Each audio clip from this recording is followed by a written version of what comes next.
یه سلام دبش قند پهلو تقدیم میکنم به همه شما همراهان بامرام موشکاف. این سیدعلی گدا تو بد مخمصه گیر کرده. از یه طرف چپ و راست داره میخوره، از طرف دیگه میخواد صداشو در نیاره و اوضاعو تحت کنترل نشون بده. واسه همینم تو نمایش جمعهش کبریت بی خطری به نام امامی کاشانی رو فرستاد، اما اونم دووم نیاورد و دردای عظما رو ردیف کرد. اونم چه ردیفی. این قطعنامه یک سلسله حرفهای باطلی است که در حقیقت یک واقعیت درشه و اون دشمنی است با فرهنگ اسلام، فرهنگ ایران. خوشبختانه حالا دیگه همه زبون آخونده رو یاد گرفتن و نیازی به ترجمه نیست. منظورش دشمنی با فرهنگ آخوندیه، برای اینکه جای ابهامی باقی نمونه خودش قضیه رو میشکافه. یعنی میبینن این ملت با این فرهنگ اگر جلو برون خیلی طرفدار در دنیا پیدا میکنن، همین طوری هم که الان شده است و لذا هر روزی یک چیزی رو علم میکنن، مثل همین حقوق بشر و امثال این امور. راست میگه. فرهنگ آخوندی خیلی طرفدار پیدا کرده. الان اصلا همه ملت‌های دنیا صف بستن واسه تماشای اعدام. اصلا همه سرشون درد میکنه واسه این که نهی از منکر بشن. همه دنبال اینن که آخونده حقوق بشرشون رو واریز کنن تو حسابشون. یارانه هم که دیگه نگو.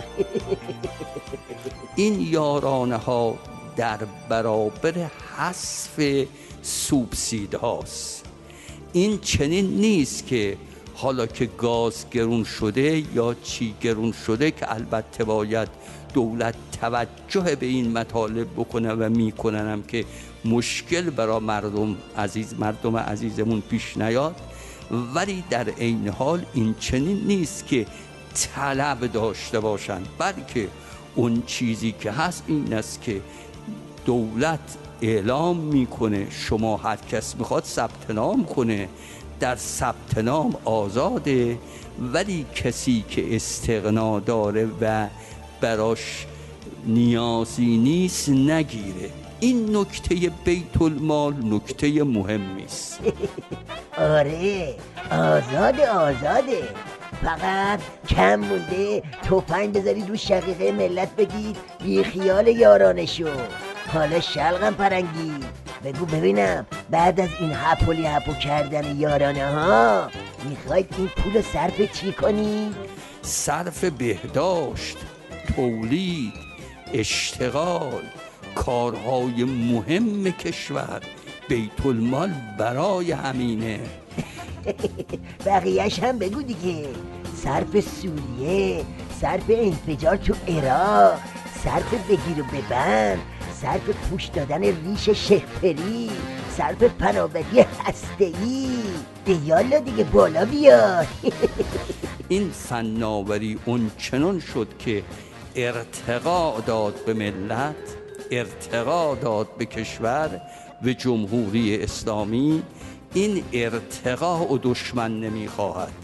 الان میبینیم در امور بسیارمون مثل بهداشت، محیط زیست و غیره، این فناوری و این انرژی صلح‌آمیز هسته‌ای این چنین کارساز است و حق ملت است و هیچگاه نمی شود حق ملت رو به خاطر اینکه دشمنان استکبار در صددن استیلا بر کشور پیدا کنند هیچگاه عقب نشینی نمی شود کرد. حکایت این ولی فقیه پیزوری حکایت همونیه که نشسته بود رو اره، نمیتونست جلو بره، نمیتونست عقب بیاد. اینم گیر کرده، نمیتونه بگازه، نمیتونه کامل عقب بشینه، اما تا دلتون بخواد گیج میزنه، ملق میزنه، ار میزنه.